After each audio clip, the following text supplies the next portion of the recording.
तो hello student, आज हम लोग पढ़ने जा रहे हैं सेल। क्लास 6 का एक चैप्टर सेल। आज हम लोग पढ़ेंगे कौन सा चैप्टर? Cell chapter.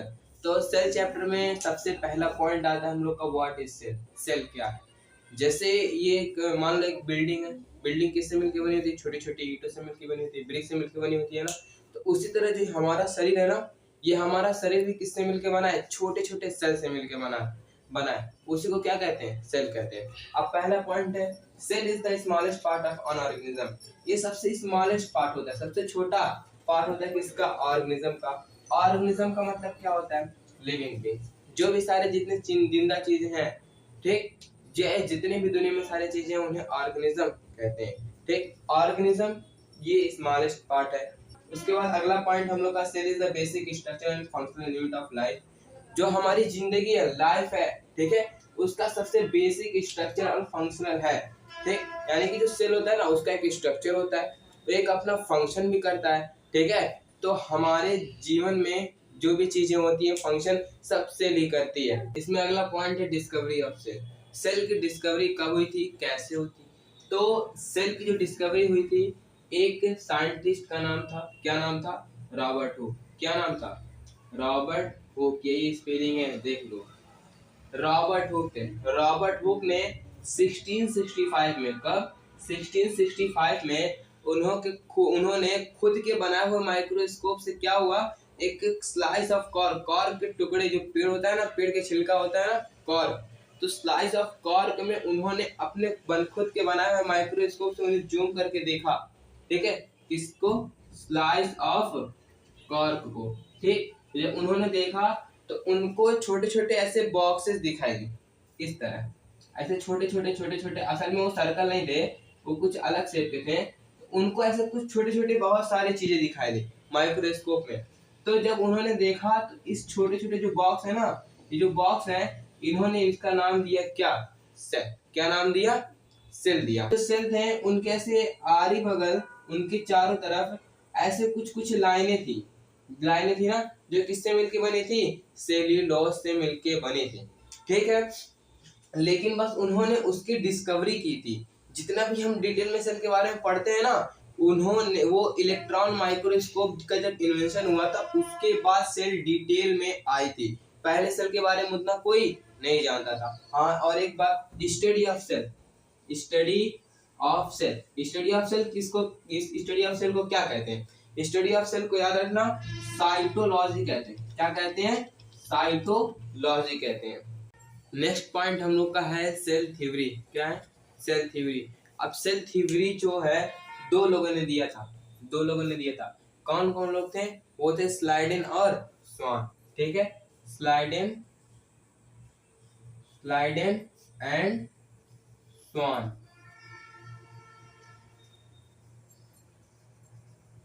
स्लाइडेन और स्वान ने क्या दी थी? सेल थ्योरी दी थी। दोनों लोगों ने मिलकर सेल थ्योरी दी थी। क्या था पहला पॉइंट सेल थ्योरी का? Cells are the structure and functional unit of living organism. जितने भी लिविंग ऑर्गेनिज्म थे, उनके फंक्शन और स्ट्रक्चर क्या होते हैं? यूनिट। उसमें सारे फंक्शन और उसके कुछ स्ट्रक्चर होते हैं। अगला पॉइंट ये था, new cells arise by division pre existing cell. यानी कि जो पुराने सेल होते हैं, उनमें डिवीजन होकर फिर नए सेल बनते हैं, खुद से नहीं बन जाते, पुराने सेल से ही मिलके क्या बनते हैं? नए सेल। हम लोग का नेक्स्ट पॉइंट है number of cell. Cell number के बेस पे ऑर्गेनिज्म को दो टाइप में डिवाइड किया गया। पहला यूनिसेलुलर, दूसरा मल्टीसेलुलर। अभी दोनों क्या होते हैं? यूनिसेलुलर में पहला आ रहा है, ये क्या है? यूनिसेलुलर है। इस यूनिसेलुलर में पहला शब्द आ रहा है यूनि, एक और आ रहा है क्या? सेलुलर। दोनों शब्द मिलकर क्या बने हैं? यूनिसेलुलर बने। यूनि का मतलब होता है सिंगल या वन, दोनों मान सकते हैं, और सेलुलर का मतलब होता है सेल।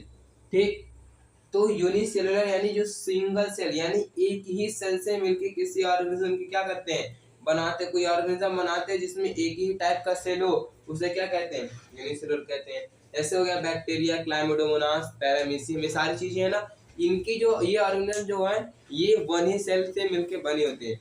यानी कि जो इसके सारे सेल होते हैं ना, सेम ही होते हैं, तरह तरह के सेल नहीं होते हैं। वैसे ही मल्टी सेलुलर में हम लोग का आ रहा है कि मल्टी, क्या आ रहा है? मल्टी। फिर उसके बाद आता है सेलुलर। सेलुलर का मतलब पता ही क्या होता है? सेल। मल्टी का मतलब मेनी। यानी बहुत सारे सेल मिलके बनते हैं मल्टीसेलुलर, जो बहुत सारे सेल से मिलके, जैसे ह्यूमन, ठीक है, एनिमल और प्लांट, ये दो एग्जांपल है कि नहीं। तो जो एनिमल है उनमें भी कई तरह की सेल होती है, उनमें देखोगे अंदर कई तरह के ऑर्गन है, ऑर्गन के तरह तरह के सेल होते हैं, प्लांट के भी होते हैं। तो ये जो तरह तरह के सेल होते हैं ना, बहुत मेनी सारे सेल, बहुत ज्यादा सेल होते हैं, उन्हें कहते हैं मल्टी सेलुलर। अगला पॉइंट हम लोग का है शेप ऑफ सेल, सेल की शेप। सेल की शेप के बेस पे एक प्लांट सेल और एक एनिमल सेल दो आते हैं, एक प्लांट सेल और एक एनिमल सेल। में गार्ड सेल्स होता है, मेसोफिल सेल होता है, जाइलम वेसल्स होती है। और एनिमल सेल में WBC, muscle cell, nerve cell, फिर उसी में एक आता है fat cell, liver cell, RBC, egg cell, ETC, सारे होते हैं। अब क्या होते हैं, जैसे गार्ड सेल्स का शेप कैसा होता है, शेप पढ़ा है ना। तो गार्ड सेल का शेप जो स्टोमेटा होता है ना, स्टोमेटा में होता है, किडनी देखियो ना, किडनी या बीन शेप का क्या होता है, ये गार्ड सेल्स होती है, कहाँ पे, स्टोमेटा में होती है। फिर उसके बाद आता है हमारा मेसोफिल सेल।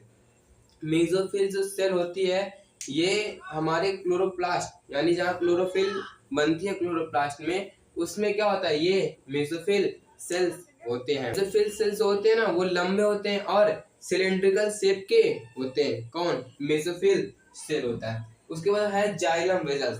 जाइलम वेसल्स जो होते हैं ना, वो एक सिलेंड्रिकल शेप के होते हैं।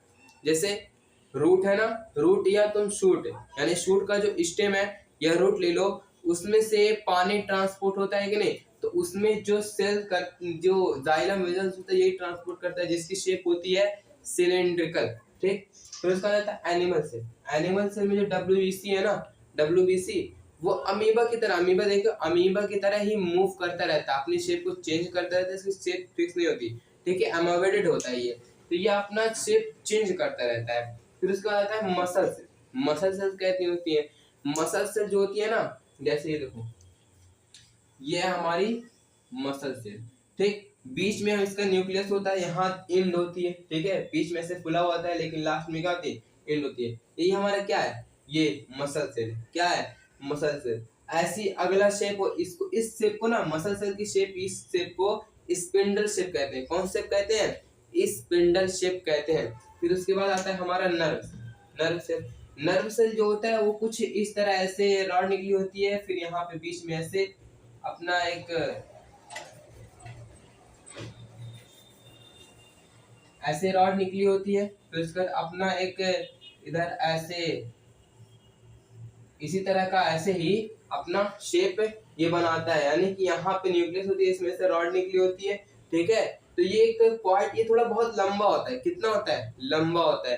ठीक है, कौन सा, ये नर्व सेल। ठीक, उसका बाद हमारा fat cell, liver cell, RBC, egg cell, ये सब का शेप जो था लगभग सिमिलर होता है, इसीलिए सबको क्या कर दिया गया, एक ही में रख दिया है। तो जो शेप ऑफ सेल होती है इन लोग की, fat cell, liver cell, RBC, एक्सेल, इन लोग का सेल शेप या तो स्फेरिकल होता है या तो राउंडेड होती है। इन लोग की शेप कैसी होती है, राउंडेड या तो स्फेरिकल। नेक्स्ट पॉइंट हम लोग का साइज ऑफ सेल। अब साइज ऑफ सेल जो लगभग सबसे छोटे से छोटे सेल्स होते हैं ना, वो लगभग 0.1 या 0.15 माइक्रोन तक होते हैं। ठीक है, इतने छोटे होते हैं, जैसे अमीबा है। तो ऐसे ही जो हमारे बॉडी में आरबीसी जो है ना, सबसे छोटी सेल, यानी कि जो हमारा बॉडी है उसमें सबसे छोटी सेल कौन सी है, रेड ब्लड सेल, जो लगभग 7 माइक्रोन, कितना, ये 7 माइक्रोन कितनी छोटी। ठीक है, सबसे छोटी सेल रेड ब्लड सेल। फिर उसके बाद हमारे बॉडी में सबसे लंबी सेल जो लगभग 1 मीटर की होती है। इमेजिन करो, जो हमारे बॉडी में एक सेल, बस वो भी नर्व, 1 मीटर लंबी होती है, सबसे लंबी सेल नर्व भी होती है। ठीक, अब largest cell is egg of ostrich, 20-25 centimetre diameter, यानी कि अगर हम बस एक ह्यूमन में नहीं, बहुत सारी चीजों में देखें, तो सबसे बड़ा बिगेस्ट सेल जो है ना, वो ऑस्ट्रिच के अंडे में, एग ऑफ ऑस्ट्रिच, यहाँ स्पेलिंग गलत हो गई, ऑस्ट्रिच। ठीक, ऑस्ट्रिच के एग में, जो लगभग 20 या 25 सेंटीमीटर उसकी डायमीटर, यानी कि लगभग हम ले लें तो इतना उसका डायमीटर ही है, यानी कि लगभग इतना बड़ा सेल ही है उसके अंडे में। ठीक है, इतना बड़ा सेल। तो सबसे बड़ा सेल लार्जेस्ट जो है कहाँ, ऑस्ट्रिच के अंडे में। फिर big organism do not have bigger cell more than number of cell, यानी कि कोई बड़ा जानवर है तो इसका मतलब नहीं कि उसमें बहुत बड़े बड़े सेल होंगे, ठीक, उसमें मोर देन यानी सेल्स की संख्या क्या होगी, बहुत ज्यादा होगी, लेकिन बड़े सेल जैसे हाथी है कि नहीं, हाथी, जिराफ, इन सब में ज्यादा बड़े सेल नहीं होते। सबसे बड़ा सेल जिसमें ऑस्ट्रिच के अंडे में होते हैं, ठीक है। तो ज्यादा बड़े जानवर का मतलब ये नहीं कि उसमें सेल बहुत बड़े बड़े होंगे, उसमें more than number of cell होंगे, सेल की संख्या ज्यादा होगी। तो आई होप आपको जितना मैंने पढ़ाया आपको समझ में आया होगा।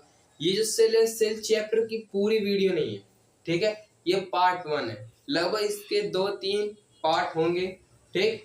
तो ये पहला पार्ट हम लोग का कंप्लीट हो गया है। नेक्स्ट पार्ट के लिए कमेंट जरूर करिएगा, और हाँ, अगर इस वीडियो पे नए हैं तो नीचे सब्सक्राइब भी कर लीजिएगा, इस वीडियो को लाइक भी कर दीजिएगा, और बेल आइकन प्रेस करना ना भूलिएगा, ताकि हम जैसे ही वीडियो अपलोड करें आप पे नोटिफिकेशन तुरंत पहुंच जाए।